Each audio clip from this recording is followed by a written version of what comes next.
The open sea has always been a place of peril, and it is a sad truth that with every passing year, ships and aircraft alike vanish during their journeys across the water. Yet there are certain stretches of water that seem to claim far more lives than others, leaving behind no trace and offering no explanation for the disappearances. In today's episode, we turn our attention to one of these mysterious regions, the Great Lakes Triangle. A biting wind rushed in from the bay, making the sailors shiver as they hurried to ready their vessels for departure. From a higher vantage point on the pier, Colonel Russell watched the shadowy figures scurrying across the decks, preparing equipment for the long journey ahead. Even beneath his thick military cloak, he felt the chill, and he could not help but pity the men who had little protection against the merciless grip of nature. Winters on Lake Superior could be brutally unforgiving, and that was perhaps one of the reasons why these men were so eager to set sail. Meteorologists had warned of violent storms in the week to come. Russell had summoned the captains of the 3 ships to his office the night before, pleading with them to delay their departure until the danger had passed, but they had firmly refused. These were minesweepers, built at Fort William to be delivered to the French Navy, tasked with clearing German mines from the English Channel. They were not elegant vessels, but they were rugged and dependable, constructed with steel hulls and watertight compartments. Each bore the name of a celebrated French victory: Inkerman, Sebastopol, and Sirius. The Canadian officer sighed as he watched the first minesweeper slip away from the dock. He understood the importance of these ships to the war effort, and he sympathized deeply with the crew's longing to return home after so long apart from their families. But if the decision had rested with him, Russell would never have allowed them to depart. Born and raised in Thunder Bay, Russell carried the icy waters of that place in his veins, as did so many of the locals. He had seen far too many ships leave port never to return, attended too many funerals where the coffins had to be weighed down with stones because no bodies were inside. The vast lake that bordered Ontario seemed to conceal a secret, perhaps even a malevolent force lurking unseen, ready to strike the moment sailors grew careless or complacent. For those who had navigated these waters for generations, the journey was already perilous enough. For a foreign fleet, it was something far worse. At last, the final vessel pulled away from its berth, sounding its horn in farewell. In the days that followed, as Russell carried on with his routine duties, his thoughts lingered on the French ships and the men who sailed them. And then, before long, his worst fears were realized. Both Inkerman and Sirius vanished, never to be seen again. It is not uncommon for places where people vanish without a trace to be given the title of a triangle, and the names attached to such places carry their own weight of dread names like Bermuda, Alaska, or Bennington. In the case of the Great Lakes Triangle, which also encompasses the twin vortices of Michigan and Marysburg, the hazy boundaries of this region are said to be formed by 3 cities: Winnipeg, Louisville, and Burlington. The legend of the Great Lakes Triangle may trace its beginnings back as far as October of 1892, when 3 ships mysteriously disappeared within the span of a single month. Then, on November 21st, 1902, the SS Bannockburn was sighted for the last time by another vessel as it drifted into a thick bank of fog near Isle Royale. The freighter and its crew of 20 men vanished forever. 16 years later, a group of 3 newly launched French minesweepers was making its way toward the Sioux Locks en route to the Atlantic. When a violent storm descended upon them, the Sebastopol was separated from her sister ships, the Inkerman and the Sirius. Those last 2 vessels, along with 78 men aboard, never reached the locks, and to this day, not a single trace of wreckage has ever been recovered.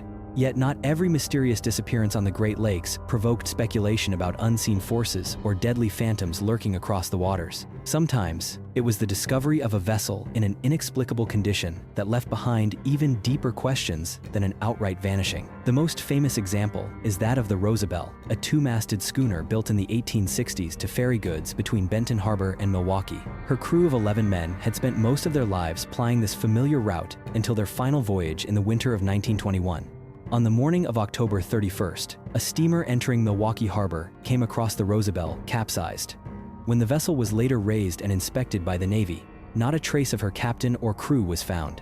At first, some speculated that the schooner might have collided with a larger vessel, but no reports of such an accident existed for that area at the time, and the ship's hull bore no signs of damage. Another theory suggested that a leak might have caused her to overturn.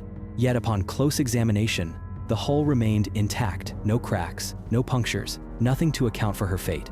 The disappearance of the Rosabelle's crew remains one of the strangest mysteries of the region, as though someone or something had plucked them from the water and flipped the vessel over. An even more baffling case would take place 16 years later, involving a freighter named the McFarland.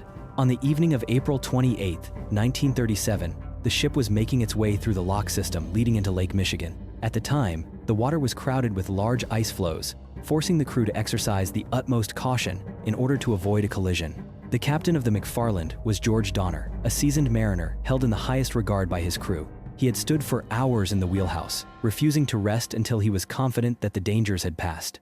At last, in the early hours of dawn, Donner felt assured that he and his men were safe, and he retired to his private quarters for some much-needed sleep. Before leaving the bridge, he instructed the second mate to wake him when they neared Port Washington. A few hours later, the sailor approached the captain's quarters, knocking repeatedly, but there was no reply. Others were summoned, and when the door was finally forced open, they were stunned to discover that the room was completely empty. What shocked them even more was the fact that the door had been locked from the inside. Though the cabin held no trace of its occupant, the captain's bed remained neatly made, showing no sign of having been slept in, while his pipe still lay upon the table nearby. There were no indications of a struggle, and no possible exit aside from the single locked door. It was as if the seasoned mariner had simply vanished from existence. No less perplexing was the disappearance of a Douglas DC-4 over Lake Michigan in the summer of 1950. The aircraft, identified as Northwest Airlines Flight 2501, was carrying 58 passengers from New York City to Seattle. At approximately 1:15 in the morning, the pilot radioed local air traffic control, requesting permission to descend to 2,500 feet due to worsening weather conditions. That would be the last transmission ever received. Moments later, all contact with the plane ceased, and a massive search effort was launched both by air and on the ground in hopes of finding the wreckage and the unfortunate souls aboard. Only a handful of fragments, believed to belong to the missing aircraft, were ever recovered. The main wreckage was never found.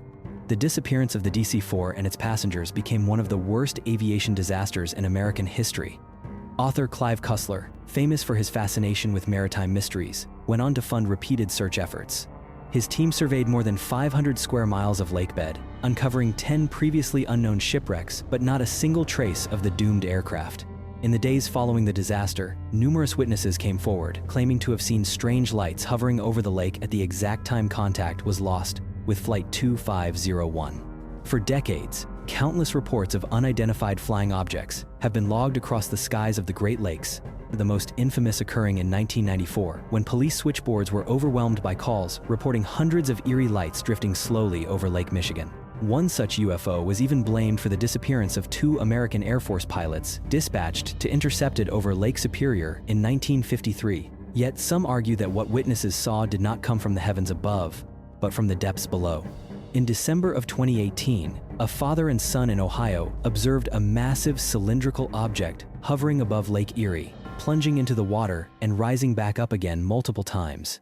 Theorists have suggested that such visitors to our world may have established bases beneath the lakes long ago, only occasionally emerging to observe humanity. For decades, American submarines have also reported encounters with objects moving at incredible speeds beneath the water origins still entirely unknown.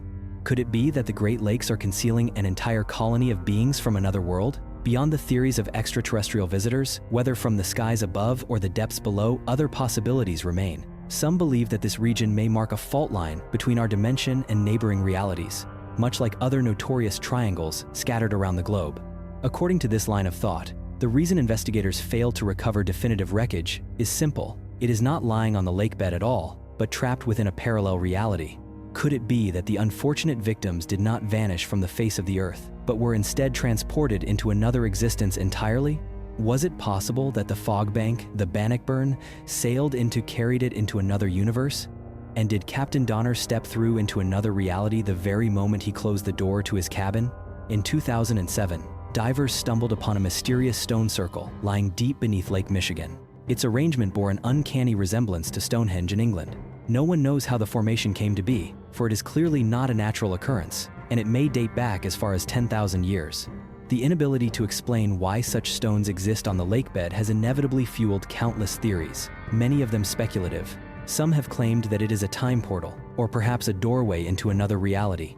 Its presence, by strange coincidence, mirrors the enigmatic structures long associated with the Bermuda Triangle. A more rational explanation has been proposed in the form of an unusual weather phenomenon observed in various parts of the region. Known as a microburst, it is a sudden, highly localized storm event in which rain and wind strike an area no larger than a single mile across, yet with gusts exceeding 100 miles per hour. Anything caught in its path would be subject to catastrophic damage. Because microbursts form and dissipate so quickly, and because their effect is confined to such small pockets, it is possible they occur far more often than we realize. Any ship or aircraft caught within one would almost certainly vanish, or be carried far beyond the point where its loss was recorded.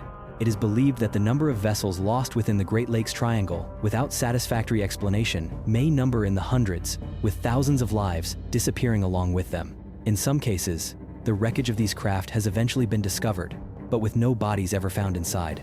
For the majority of disappearances, the most likely culprit remains the severe and unpredictable weather for which the Great Lakes are infamous. Most of these tragedies have taken place in storms, and in time, the wrecks are usually recovered, gradually unraveling the mysteries of their loss. And yet, the nature of certain events still defies every conventional explanation.